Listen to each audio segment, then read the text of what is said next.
ನನ್ನ ಕೈಲಿ.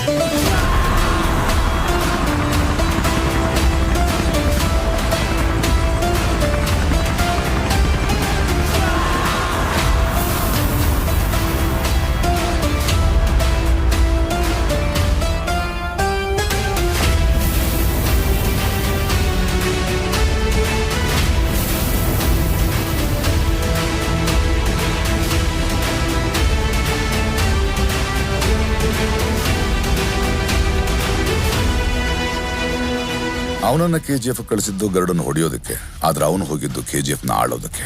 ಅದಕ್ಕೆ ಮೊದಲು ಗರುಡನ್ನು ಹೊಡಿಬೇಕಿತ್ತು, ಗಾರ್ಡ್ಸ್ ಇಂದ ತಪ್ಪಿಸ್ಕೋಬೇಕಿತ್ತು, ಎಲ್ಲಕ್ಕಿಂತ ಮುಖ್ಯವಾಗಿ ಜನರನ್ನು ಅವನ ಕಡೆ ಸೆಳಿಬೇಕಿತ್ತು.